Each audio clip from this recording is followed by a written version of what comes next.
রাজশাহী এটি এমন একটি জেলা যেখানে বিখ্যাত জিনিসের ছড়াছড়ি। আম, লিচু এবং মিষ্টান্ন সামগ্রী তেমনই কিছু বিখ্যাত জিনিস। রেশমি বস্ত্রের কারণে রাজশাহীকে রেশম নগরী নামে ডাকা হয়। শিক্ষিত জনপদ রাজশাহীতে রয়েছে ঐতিহ্যবাহী কিছু শিক্ষা প্রতিষ্ঠান। এসব শিক্ষা প্রতিষ্ঠানের খ্যাতি দেশের গণ্ডি ছাড়িয়ে বিদেশেও ছড়িয়ে পড়েছে। এর মধ্যে বাংলাদেশের দ্বিতীয় বৃহত্তম বিশ্ববিদ্যালয় রাজশাহী বিশ্ববিদ্যালয় এবং দেশসেরা রাজশাহী কলেজ এ শহরে অবস্থিত। দেশের এবং দেশের বাইরের বিভিন্ন জায়গা থেকে রাজশাহীতে পড়াশোনার জন্য অনেক শিক্ষার্থী আসেন। রাজশাহীতে বেশ কিছু বিখ্যাত ও ঐতিহাসিক মসজিদ, মন্দির এবং উপাসনালয় তথা ঐতিহাসিক স্থাপনা রয়েছে।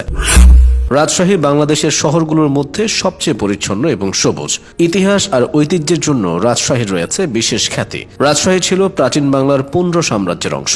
বিখ্যাত সেন বংশের রাজা বিজয় সেনের সময়ের রাজধানী বর্তমান রাজশাহী শহর থেকে মাত্র 9 কিলোমিটার দূরে অবস্থিত ছিল।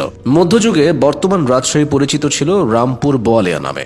এর সূত্র ধরে এখনও রাজশাহী শহরের একটি থানার নাম বোয়ালিয়া। রাজশাহী শহরকে কেন্দ্র করে 1772 সালে জেলা গঠন করা হয়। 1876 সালে গঠিত হয় রাজশাহী পৌরসভা। পরবর্তীতে 1991 সালে রাজশাহী সিটি কর্পোরেশনে রূপান্তরিত হয়। ব্রিটিশ আমলে রাজশাহীকে রেশম চাষের প্রধান কেন্দ্র হিসেবে নির্বাচন করা হয়েছিল। তখন রাজশাহীতে একটি সরকারি কলেজ এবং রেশম শিল্পের জন্য একটি শিক্ষা প্রতিষ্ঠান স্থাপন করা হয়। এই জেলার নামকরণ নিয়ে প্রচুর মত পার্থক্য রয়েছে। রাজশাহী নামটার উৎপত্তি নিয়ে বিতর্কের মধ্যে সবার কাছাকাছি মতামত হলো এখানে রাজা জমিদারদের বসবাস ছিল বলেই নাম হয়েছে রাজশাহী। বিশিষ্ট লেখক এবনে গোলাম সামাদের মতে অতীতে এখানকার মোহনপুর গ্রামে গণেশ নামের একজন পরাক্রান্ত সামন্ত ছিলেন।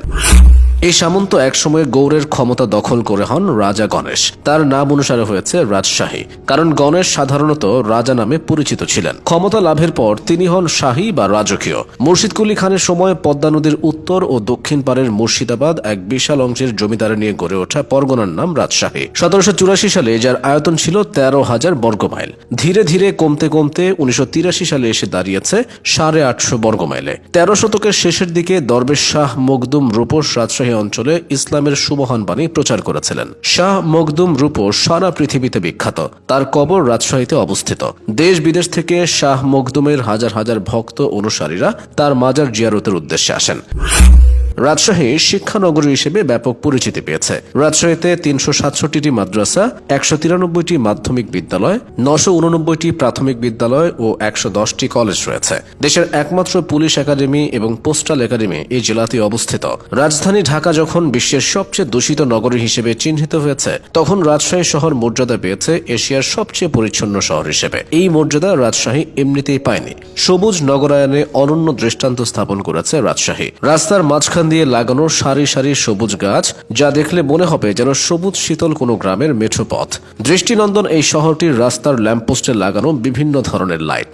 রাতের বেলা এই লাইটিং এর আলো আধারের খেলায় বিমোহিত হন যে কেউ। একবার রাজশাহীর মায়ায় পড়লে এ থেকে বের হওয়া অসম্ভব।